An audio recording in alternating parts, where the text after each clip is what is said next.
Yo, it's your boy Dctree from Dctree-Nation.com, where we cover hoops and heroes. And today we're talking heroes. Alright guys, Entertainment Weekly is featuring the Arrowverse with some awesome covers, and they reveal some awesome details about the upcoming seasons for each show. But before I jump too deep into it, if you like my content, please sub to the channel. Okay, let's go ahead and just start off with Arrow and his cover. Man, I just love this cover. I love the arrows behind him, the color, the menacing look. He is basically the Batman of this universe, the top dog.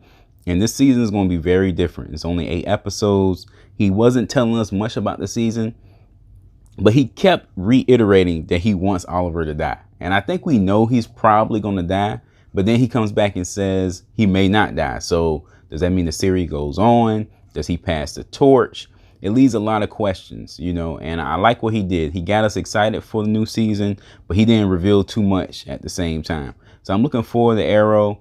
You know they're going to go big because this is the, the show that started it all, really. I mean, if you want to go way back, Smallville really started it. But as far as the Arrowverse, Arrow is what started it. So I'm pretty sure these 8 episodes are going to be action-packed. Okay, they also revealed the White Canary on the cover as well. I loved how she's punching the glass. I felt like last season in Legends of Tomorrow, she was a little watered down. She wasn't as intense as before. And she revealed that this season, this coming season, that she's going to have a superpower, that she's going to get powered some way, somehow. She wouldn't tell us how or what it was, but she's going to have a power. So that's going to make her even more of a, a kick-ass character.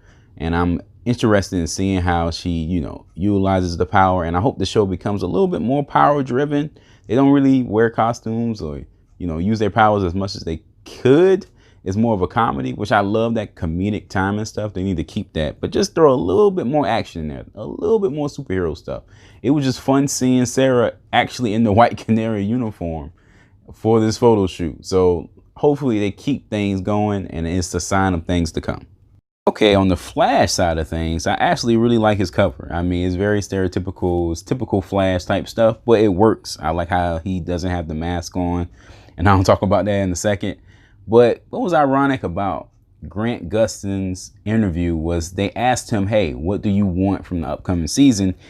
And he didn't really have an answer. He was like, well, it seems like we've done everything. And I found that ironic because I do feel like they're just repeating themselves. They have no new material in Flash, and it's starting to hurt the show. Like, they're doing the same thing. Timeline, time travel, speedster, reverse Flash. It always has that same formula. They have to switch it up. So I found that ironic. Hopefully, another thing they need to switch is they need to get him a chin strap for that mask, man. That new mask is kind of throwing me off. No clues in this photo shoot on what they plan on doing, but they got to give him a chin strap. His chin, his jawbone having it out just looks weird. This looks weird. That's one thing I hope they change. Also, speaking of looking weird, Batwoman is not bad looking, but it's just something's off. I can't put my finger on it. I hope I'm wrong. I'm not hating on the actress. I think she's doing a pretty good job. The costume is pretty comic book accurate, but there's just something about that goofy red hair, man. It's just throwing me off. It's throwing me off. So hopefully hopefully it looks better on screen. Like, I'm curious how that's going to look when she's fighting. I hope it's just not a distraction. It doesn't seem very practical to have a big bang in front of your eye and you fighting crime. It just seemed kind of corny. But I'm going to give it a chance. I'm looking forward to checking it out. All right, last but not least, you got Supergirl and her cover. Her cover is very dynamic. It didn't have the new suit, though. She's still rocking the skirt in this. If you didn't know already, she's going to be rocking pants next season, at some point next season. So that wasn't on display. They did have the new hairstyle, though, with the bang.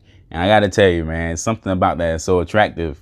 And I don't know why. I feel like she needs to be my future baby mama or something. She got a little Chinese bang. It works. It just works. Makes her look more mature. Look, and, I'm a fan. I'm a fan of it. Not many people are a fan of it, but I'm a fan of it.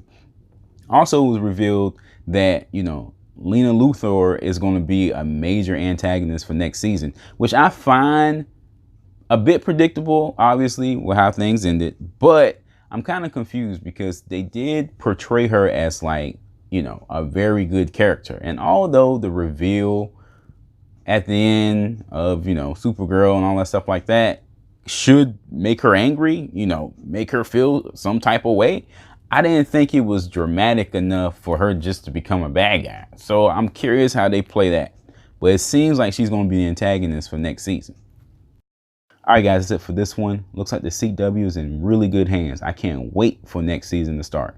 In the comment section below, let me know which show you're looking forward to the most. For more information on Heroes, check out the main page, Dctree-Nation.com. Like us on Facebook. And don't forget to hit that sub button. Help a brother out. Peace.